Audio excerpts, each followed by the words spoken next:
What's up, y'all? Welcome into the warm-up show here on Grind City Media. He's Michael Wallace. I'm Lang Whitaker.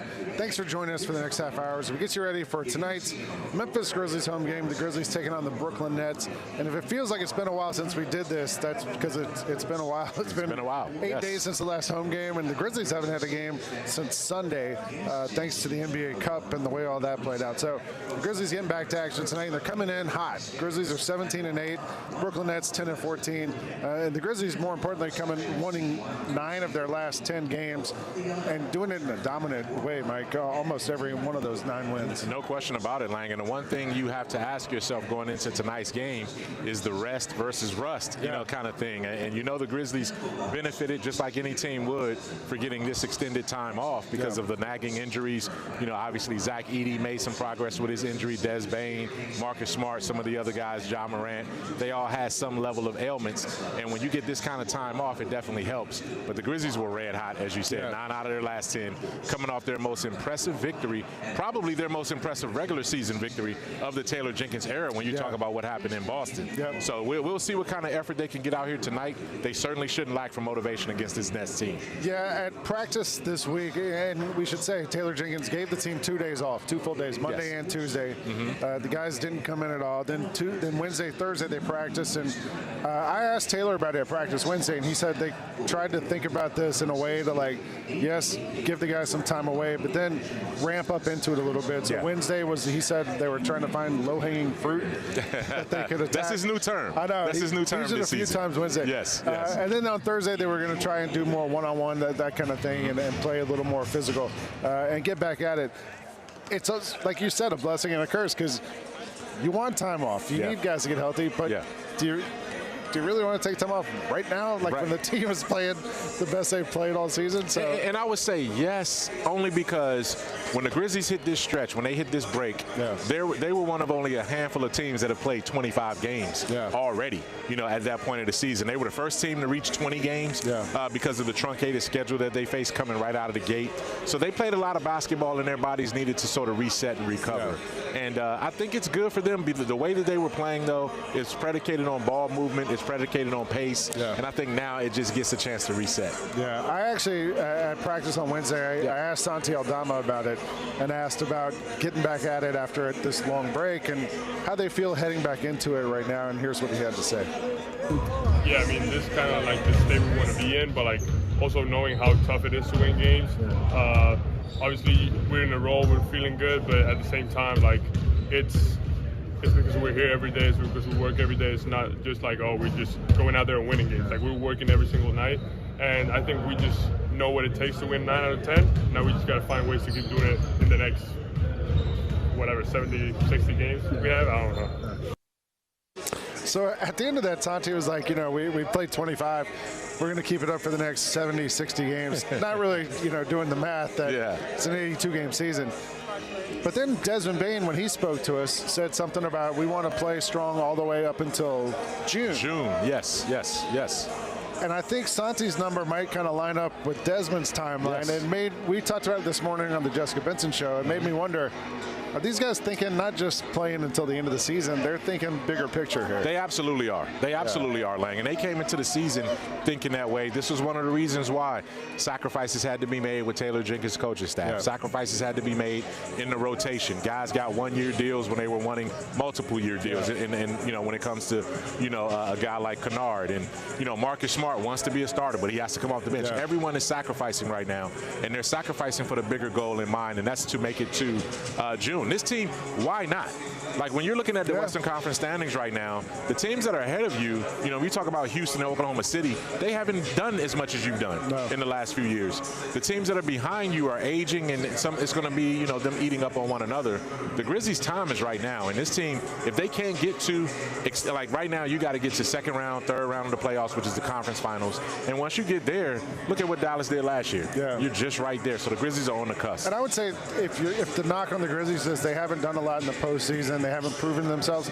Neither is Oklahoma City or Houston, right? Like, you know, like these are all the young teams. Right. Neither have the Clippers. Neither have, you know, the Lakers hadn't gotten to the finals since the COVID pandemic year. So yeah, I mean, a lot of teams have a lot to prove, but the Grizzlies have been together. The one thing that the Grizzlies have that a lot of teams don't is extended continuity. Dez, Ja, and Jaren have been together 5+ seasons, and no other team has that kind of, you know, chemistry with their core three right now. And we've seen Ja and Dez kind of have moments and come in and out. The guy this year who's probably been the most consistent has been Jaren. Jaren's been unbelievable this season for the Grizzlies. We have a tweet from Sean Coleman. Only 11 times in NBA history, players averaged 20 points, 1 block, 1 steal, and 1 3-pointer a game. 60% or better true shooting in a game. Every time the player was an All-Star and All-NBA, and Jaren's hitting all those marks across the board. He's been fantastic this season. He knows when he needs to get a bucket, when to get to the basket, when to shoot the three.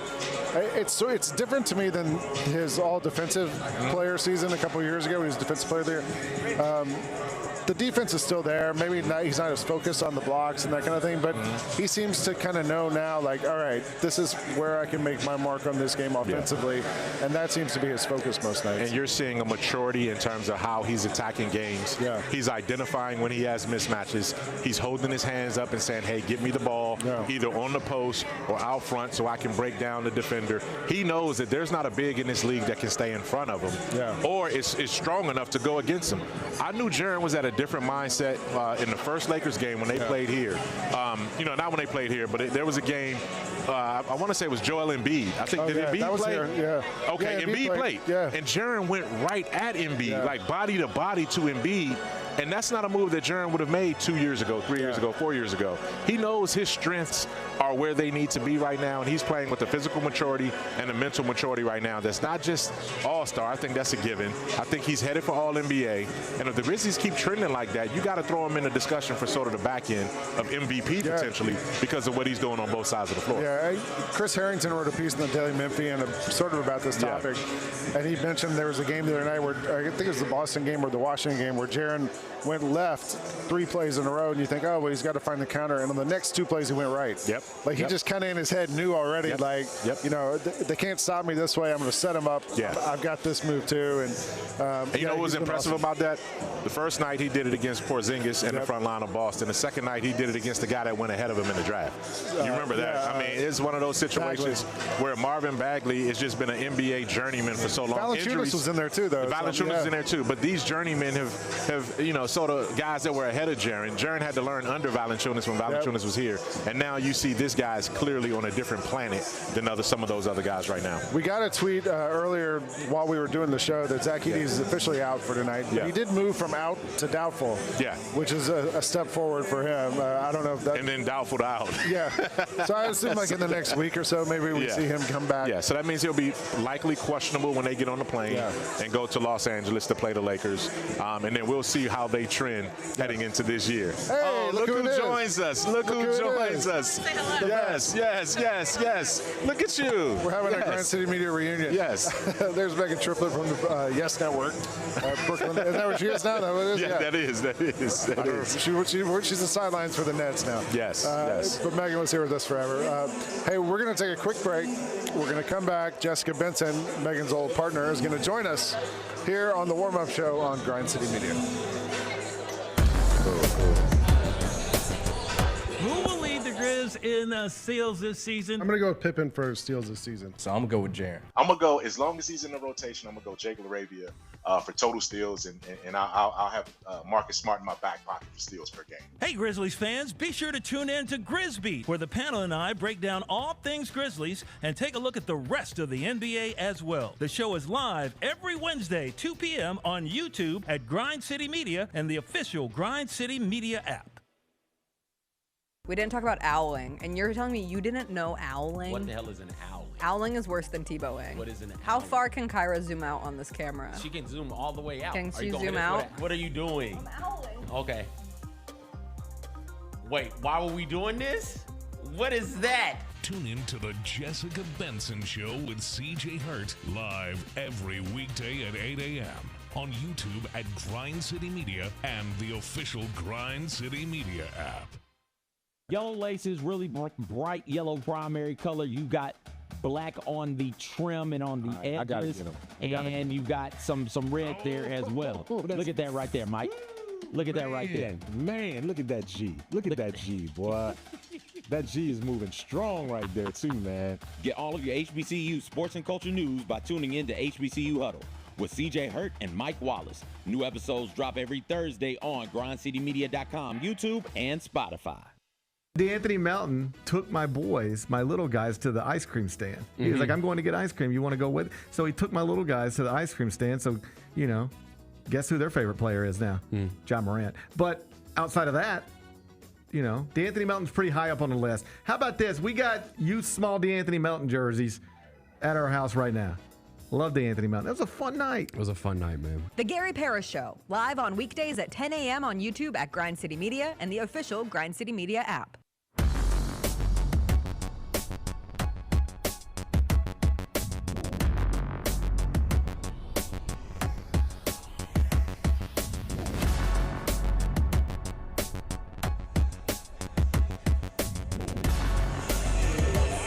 Welcome back to the warm-up show here on Grand City Media. I'm Lang Whitaker, courtside at FedEx Forum, joined as we always do at this time by Jessica Benson to talk about who's tonight's main character. And Jessica, who is tonight's main character? The main character is a theme, and the theme is revenge. We need music like a dun dun dun. Dun, dun, dun. And it feels that way walking in here today as the Grizzlies face the only team who's beaten them twice this season, as we have had plenty of time to say that over and over and over again because the Grizzlies have not played for 4 days. However, I think that's maybe the best part about tonight's opponent is that sometimes when you have a break, as the Grizzlies have, a mini all-star break, as I know Desmond Bain told you a few days ago, you can come into a game a little sleepy, maybe a little just not at your top-notch, top best. And instead, you have an opponent where you do want to get revenge. You don't want to lose to the Nets 3 times in one season. Yeah, they provide their own motivation. Exactly. The 2 times the Grizzlies lost to the Nets, they didn't score a lot of points either of those games. They hovered around 100, which is kind of rare for this Grizzlies team. They score a lot of points. And they shot the ball really poorly from 3 in both of those games. So I guess that's like the number to watch for tonight. If we're monitoring how do we beat the Nets, that's got to be part of it, right? They got to be able to make some of these 3-pointers. Make some of their threes, but also stay true to who you are, because the Grizzlies have been able to get up into 5th in offensive rating, and not by shooting threes, but by leading the league in points in the paint, 2nd in pace, in transition opportunities. They've also been a pretty good rebounding team this season, 3rd in rebounds. So after that first week of the season. Exactly. So figure out ways, especially on the offensive boards, to have some extra possessions off of misses. All of those things have been a cumulative effort on why the Grizzlies are one of the best offenses in the NBA. I don't know if you saw the NBA Twitter account's dissertation. I couldn't even put it in the rundown for today's show because it's too long. Like, it would take the whole screen up. Exactly. But they were pointing out just how good this offense has been, and they also pointed out that in the history of the NBA, there has never been a team that finished last in scoring one season and then finished first in scoring the season following. We have a lot of season There's left some to play. extenuating circumstances last year too. But Exactly. But it would be fun circumstances when you're keeping track of historic stats. The fact of the matter is they averaged 105 points last season. They're averaging 122 this year, and that's a significant turnaround. Top 7 offensive rating and defensive rating. It's been amazing to watch. All right, we'll keep an eye on that tonight. We'll see if the Grizzlies can get some revenge. I love a revenge plot. Yeah, it's like Wicked, right? Is it a revenge movie? I don't know. Eventually. Yeah. Part Kill 2. Bill is more of a revenge. Part 2 gets pretty revengey. We haven't seen Part 2. I know. Unless you've seen the show. We're going to take a break. A quick break. We're going to show you this clip here of Prep Curry's fashion show. Prep Curry's going to join us on the other side of this clip. You're watching the warm-up show here with me and Jessica on Grind City Media. I appreciate everybody that has came out so far. This is about to be a wonderful, powerful, amazing show. It's so much talent in this room, it's ridiculous. What's going on is when Dance Meets the Runway, hosted by myself, I'm giving back the opportunity to a lot of designers and vendors to actually get their name out there and let people see what they have going on. It's a lot of talent in the world, so I'm trying to make sure that everybody get their exposure. So I'm from Memphis, and I want Memphis to actually get the same spotlight that I have. On December the 19th, you need to actually get your ticket. My collab with Jaren Jackson Jr., it debuts on the 19th. It's gonna sell out. So we did one last year, but this year we're doing a little different, and they allowed me to do it with Jaren Jackson, so it's gonna be really dope. You're gonna wanna be there on the 19th, or you will not get the collaboration.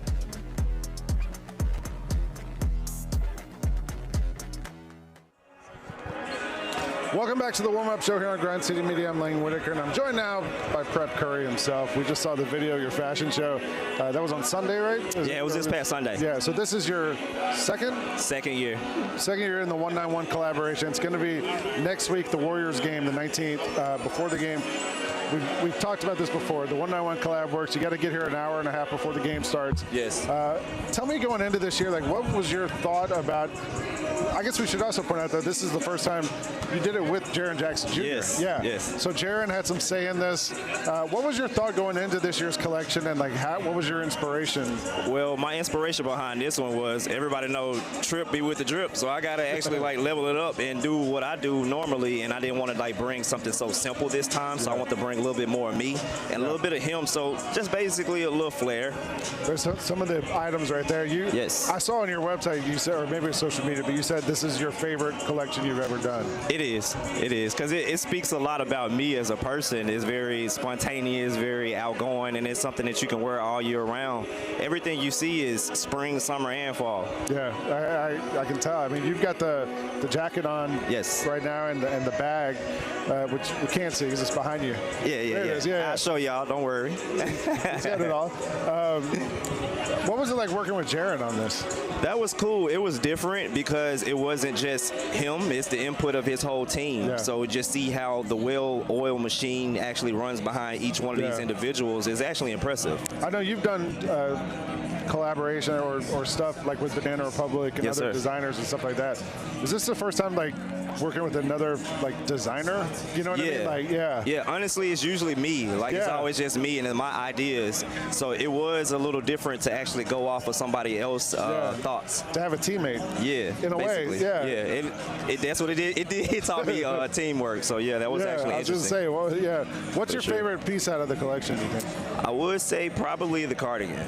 Yeah, the cardigan. That's the one you told me that I would like. Yeah, I think that. I mean, that's more of your speed. That's more of your speed. You just said it because I have a tie on, but I know what you're saying.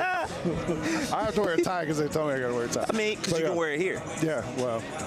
When I go upstairs, the shirt gets untucked. You also can't see it from here down. I got jeans and some Nikes on. I feel that. But yeah, I think the collection looks awesome. How many different pieces? 6 pieces. 6 different pieces. Yes. Jacket, the football jersey, the skull cap, the bag, the cardigan, and there's something else. The t-shirt, the long sleeve, or no, the hoodie. The hoodie. Yes, and the hoodie like, actually it zips off into a crop top. Oh, really? And it looks like it's like fuzzy or like that sharper material, so it's very warm, and all of it, everything has its own lining, so it's really warm. It's really durable. Tell me about the leopard print, or I don't know what do we call this? So I usually put flowers with everything, and then on the inside of my garments, I usually use something that contrasted, like leopard or cheetah print or something like that. But I wanted to give them something that resembles not that, but just different, but just a different flair of the colors that you guys have been playing with the Vancouver. Yeah. So I tried to just put my spin on it and just flip it a little bit. So I had to do something that just kind of contrasted a little bit more. And then I see little things like up close now. I see like the zipper on the sleeve. Yeah, everything has its own little detail. Yeah. Literally everything. Everything is thought about from the zipper colors down to the inside of the actual lining to the pockets of the line. Literally everything. The zippers on the bag is a certain color. The actual the pulls is a certain color to actually match the rows. So everything is thought out. Being a Memphian, what's it like for you to see this Grizzlies team actually like doing great this season? It's just amazing, because let's just be honest, we don't see it this well off in the beginning of the season like that. So for them to be doing so well and just have so much of the city behind them, it's a beautiful thing. Yeah, you know, I was born in Atlanta. I lived in New York for a long time, and I've been here 7 seasons. This is my 8th season with the Grizzlies. But I've never seen like a team where like, you know, you drive around the city and there's like flags in people's yards and like signs. And I mean, people are, and that's why this 191 stuff is very important, because people now have something to smile about. They're seeing something of their city and they can thrive off of it, and they're smiling. So they're wearing the merchandise and they're just happy about it. But I also think beautiful. All you guys who, and the people who've done the 191 collabs, like it's so important because it's not just something from Fanatics. Right. You know what I mean? Right. It's not just a t-shirt that says Memphis Grizzlies. Correct. It tells a story. Correct. And it has some heart to it, and it has a background to it, which you don't normally get when you got merch from teams. That's a fact. Usually the teams, they want it to just to be their logos, so they don't give the people the accreditation that they actually deserve. So that's a very powerful point that you said there. So yeah, I agree with you. All right, so the game's on the 19th, Yes, which sir. is a week from yesterday. Yes. Against Golden State Warriors here at FedEx Forum. You got to be here at 5:30 when the doors open. Or it's gonna get sold out. I'm Run telling into you. the Grizz Den when the doors open. It's gonna get sold out. Yeah, because he's gonna sell it out. It's only 100 pieces of each. Yeah. Well, you can also catch prep with us on Tuesday on Sneak Fest. Yes. 2 o'clock, Grind City Media also. Yes. But appreciate you stopping in. Thank you. Thanks Thank you for joining having us. me. Yes, and, sir. We're gonna take a break. We're gonna come right back here with Michael Wallace on the warm-up show on Grind City Media. Goldberg announces he's going to have a retirement match in 2025, and he said this on College Game Day. We know you're trying to ride the coattails because the 2025 is supposed to be the year of John Cena. Goldberg, I have a message for you, my guy. We don't care about your retirement match. Your retirement match was 3 years ago. Go somewhere, go away. Tune in to Grind City Wrestling weekly on the Grind City Media app and on the Grind City Media YouTube channel. The three big beats this week. One was root for points in honor of John Roser. How about that Miami-Louisville game? Good Crushed grief. the over, which was 60. Finished with 97 total points, 52-45. Meanwhile, the Academy's covering again, both Army and Navy, getting the job done. This. Army, best start since 96. America. Navy crushed Charlotte. They're ranked 23rd and 24th in the country. The Odds Couple, live at 2 p.m. on YouTube at Grind City Media and the official Grind City Media app. Who will lead the Grizz in steals this season? I'm gonna go with Pippen for steals this season. So I'm gonna go with Jaren. I'm gonna go, as long as he's in the rotation, I'm gonna go Jake LaRavia for total steals, and I'll have Marcus Smart in my back pocket for steals per game. Hey, Grizzlies fans, be sure to tune in to Grizzbeat, where the panel and I break down all things Grizzlies and take a look at the rest of the NBA as well. The show is live every Wednesday, 2 p.m. on YouTube at Grind City Media and the official Grind City Media app. Now every time you go to Miami, you can go see, like, that's a statue of me there. No, I don't look nothing like that thing, man. Look, I'm sorry. I would have been offended. Look at that is UTA. Oh my God. Oh, look. Hey, y'all got to get that screenshot, man. Put that on the. The Chris Vernon Show, live on weekdays at noon on YouTube at Grind City Media and the official Grind City Media app.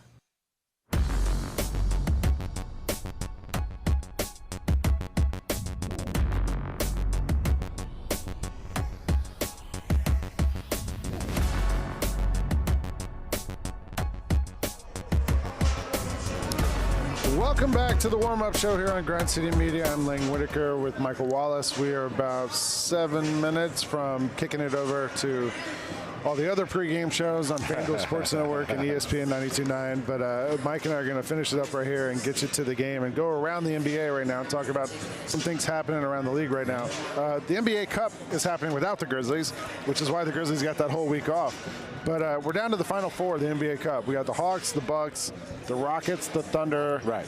Give me your pick. Who wins the NBA Cup? I think Milwaukee's playing with a different level of intensity now. You know, they got the biggest superstar left in the field right now when you talk about Giannis Antetokounmpo. And I just think right now they're the team that has the most to prove. And after getting off to that horrible start, they need this to kind of get them going into the stretch, you know, into the All-Star break, so they can really turn it around. So I think they're playing the best right now on both ends of the floor. But the Rockets, man, Rockets, that's going to be a fantastic matchup. It should be OKC and Houston. Those two teams are 1 and 2 in the West.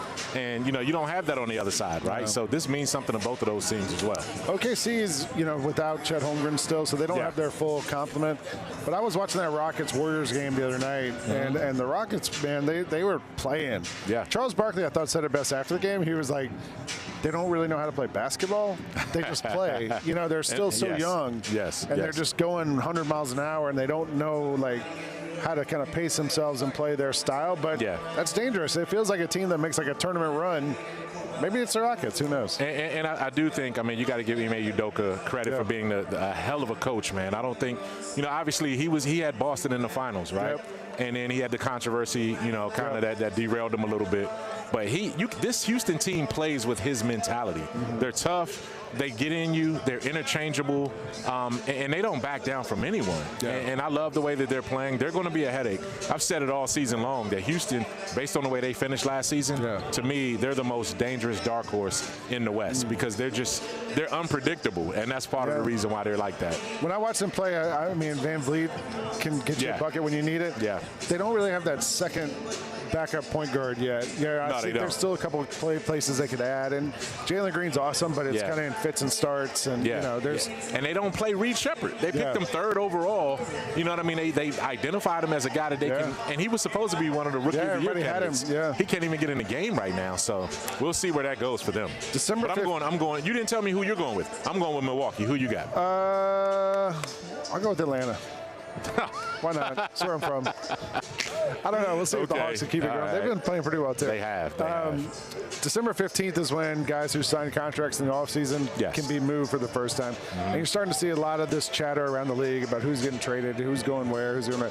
We've seen Miami and Jimmy Butler get brought up a lot. We've seen the Hornets and a bunch of other players, all their team, get brought up. Who do you think makes a move first, Miami or New Orleans? Or you can go off the board and go someone else. I think New Orleans does first. I think they're in a situation where it benefits them to stay bad at this point, right? They got to figure out what they're going to do with B.I., Brandon Ingram, right? Zion, you just never know where he is health-wise, so you don't want to rush him back for a season that's going nowhere.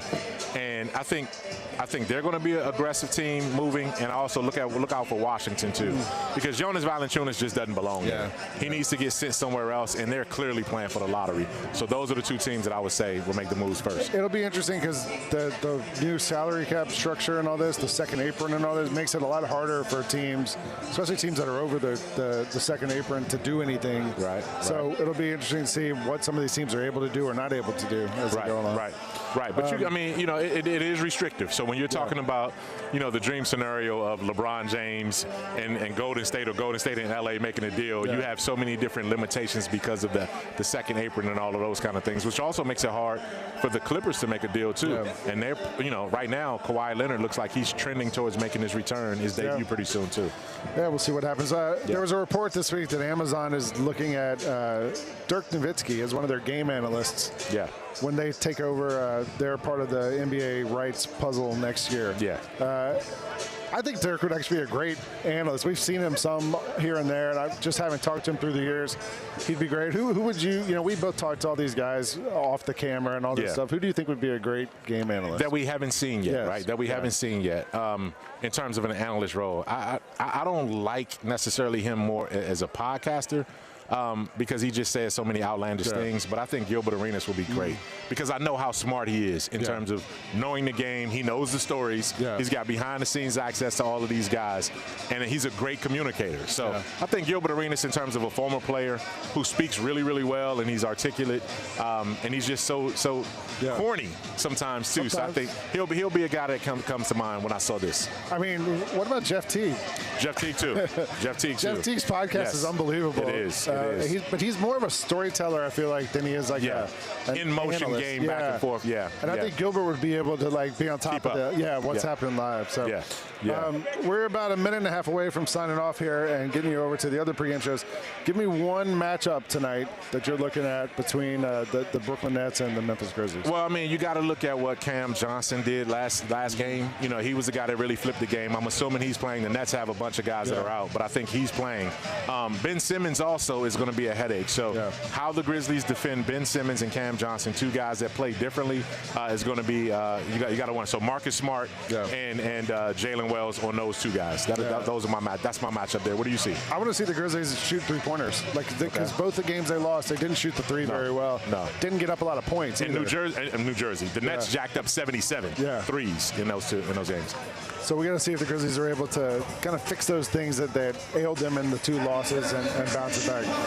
We're about to get out of here, and you can go watch the pregame show on FanDuel Sports Network with Fish, Chris, Brevin, and Pete. You can go over to ESPN 92.9 where Jessica, Eric Hasseltine, Bennett, and Elliot Perry are getting ready to start. And then the game's going to start in half an hour. Or you can come down and join us right here. There's still time. There's still time. You got time to get down here. You can come see the Grizzlies go for 10 out of 11. We'll be back here next week when the Grizzlies come back home. Golden State. Next Thursday 19th, against Golden State. That's the 191 Collabs night. He's Michael Wallace. I'm Lang Whitaker. We appreciate you joining us here on the warm-up show on Grind City Media.